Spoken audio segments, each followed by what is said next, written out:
heart feel good. These trees are gorgeous. Who doesn't love old growth timber?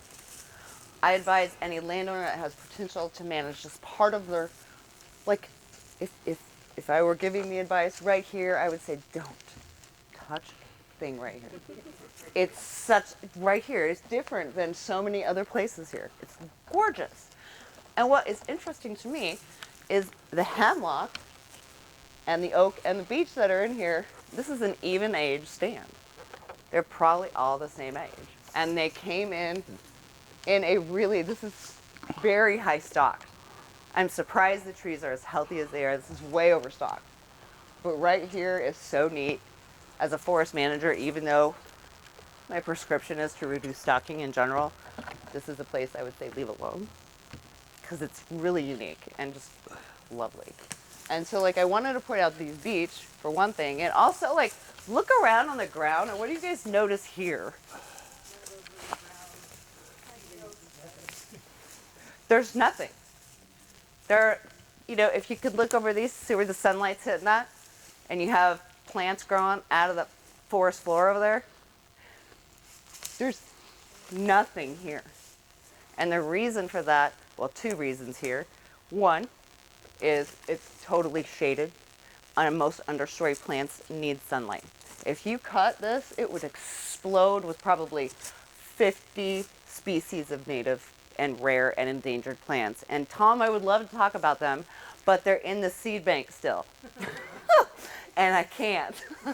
But I think if you guys did some opening up in certain areas, you would be amazed. You'd be amazed at the native species that flush back out here. So as we walk over here, like these beech are gorgeous. They don't look anything like those little knobby beech that we saw before.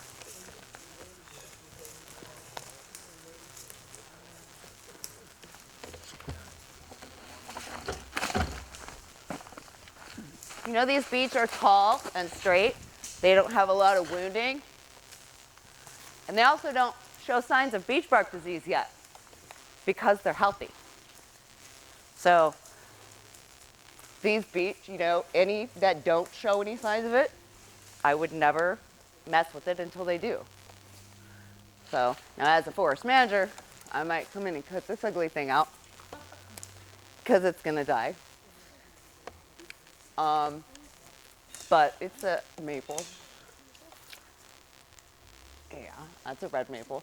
And in general, we foresters, okay, me, think that red maple is a weed.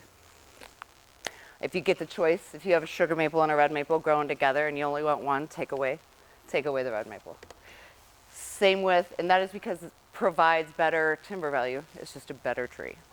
It's also more sound. Silver maple is the worst of the maples in terms of being sound and falling on your house. I'm so sorry.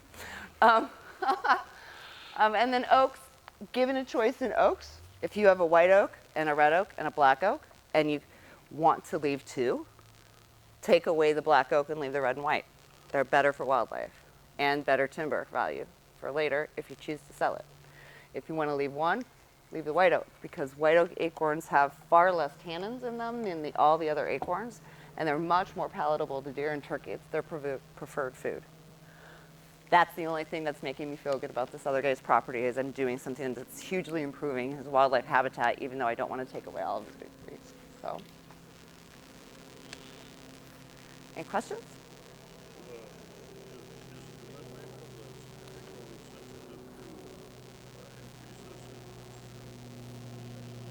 I don't know. I would assume so. You know, and as you think about planting trees, when I worked for the DNR, I got this opportunity to work on this cool grant that was with the Huron something Metro Parks, I can't remember, Clinton Huron Metro Parks, it's over by Detroit and Flint. But they were having a massive ash die, and so they wanted to be proactive. And so we got some money, and what I recommended is they plant all the trees from the next zone down that we want up here, because it takes trees a long doggone time to migrate. You know, they only go, those nuts only go so far every year.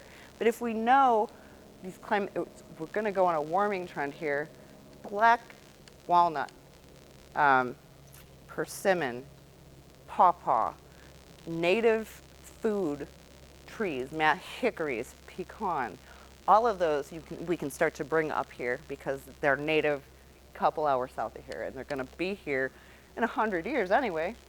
So we could, I don't know, it's an opportunity. And so we wrote this grant for that, and they ended up really doing some cool stuff with it. So anyway, it's just something to think about. All right.